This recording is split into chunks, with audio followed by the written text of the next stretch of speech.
WTC final மேட்சுக்கு யாரு வின்னராக போகிறார், யாரு செலெக்ஷன் ஆக போகிறார்கள், ரெண்டு டீமுக்கு யாருக்கு முயற்சி இருக்க போகிறது என்பதை நமக்கு நாளைக்கு நடக்கப் போகிற 4வது டெஸ்ட் மேட்சிலேயே தெரிஞ்சிடும். யார் வெற்றி பெறப் போகிறாரோ அவங்க தான் அந்த ஃபைனலுக்கு நுழைவாங்கன்னு நினைக்கிறேன். அந்த அளவுக்கு ஆஸ்திரேலியா இந்தியாவும் தீவிரமான ஒரு பயிற்சி நடந்துகிட்டு இருக்கு. தீவிரமான ஒரு போட்டி நிலவுகிறது. ரசிகர்களுக்குள்ள பயங்கர அடிதடிகளும் நடக்கிறது என்பது நமக்கு தெரியும். அதை பற்றி தான் நம்ம இந்த வீடியோல தொடர்ந்து பேச போறோம். வாங்க வீடியோக்குள்ள போலாம். சட்டம் ஒழுங்கு சரியில்லாமல் இந்தியருக்கு சாவை கிடையாது என்ற இந்தியாவின் வரலாறு. வணக்கம். CPM தமிழ் மீடியா உங்களை சந்திப்பதில் மிக்க மகிழ்ச்சி. நம்ம சேனலை தொடர்ந்து பார்க்கின்ற புதிய சப்ஸ்கிரைபர் இருந்தாலும் நம்ம சேனலுக்கு லைக் பண்ணி, ஷேர் பண்ணி, சப்ஸ்கிரைப் பண்ணி, பக்கத்தில் இருக்க பெல் பட்டனை கிளிக் பண்ணி பாருங்க, ரசிங்க, சப்போர்ட் கொடுங்க.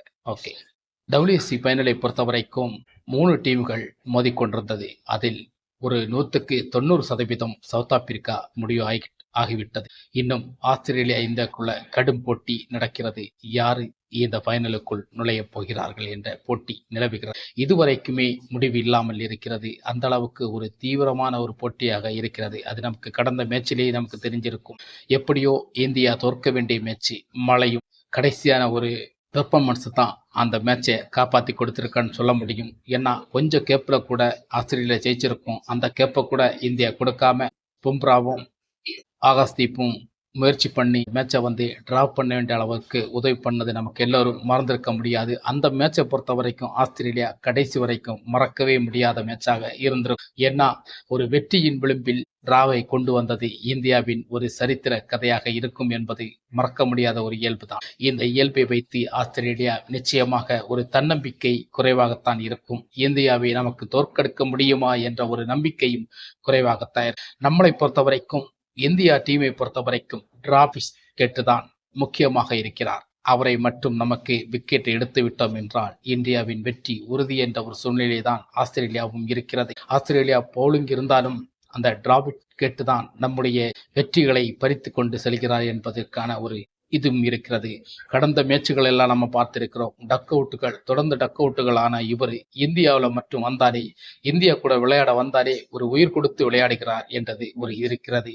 அதனால இந்தியா கூட ரொம்ப ஒரு பெர்ஃபார்மன்ஸை கொடுக்கிறார். இது வேற டிராவிட் 4வது டெஸ்ட்ல விளையாடுவாரா என்ற சந்தேகம் எழுகிறது. அவருடைய காய காரணமாக பயிற்சிகளிலும் ஈடுபடவில்லை.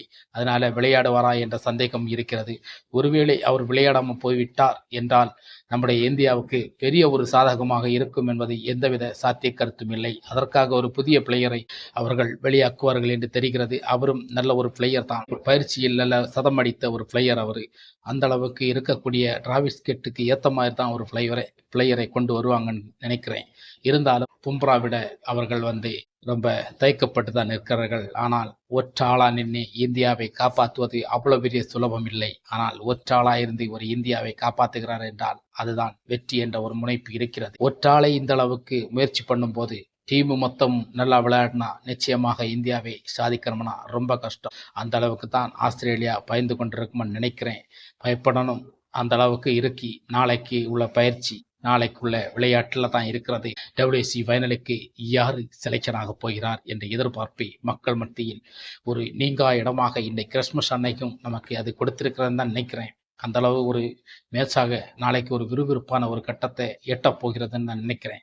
இது இருக்கும்போது நமக்கு தெரியாது. ஆனால் தோல்வின்னு ஒன்று வந்துட்டா அதனுடன் மீண்டு வருவதற்கான ரொம்ப கஷ்டமா இருக்கும். அதனால வெற்றியை சாதகமாக பயன்படுத்தி கொள்ள வேண்டும். இது இந்தியாவில் நடக்கிறது என்றால் நமக்கு கொஞ்சம் சாதகமாக இருக்கலாம். ஆனால் இது ஆஸ்திரேலியா மண்ணில் நடக்கிற மேட்ச். இருந்தாலும் பார்ட்னர் கவாஸ்கர் கோப்பை இந்தியாவுக்கு நல்ல ஒரு லக் உள்ள கோப்பை 2 முறை எடுத்திருக்கோம். இது 3வது முறை எடுத்தா ஒரு காட்ரிக் வெற்றியை கொடுக்கும்னு நினைக்கிறேன். அந்த அளவுக்கு இந்த மேட்ச் இருக்க போகிறது.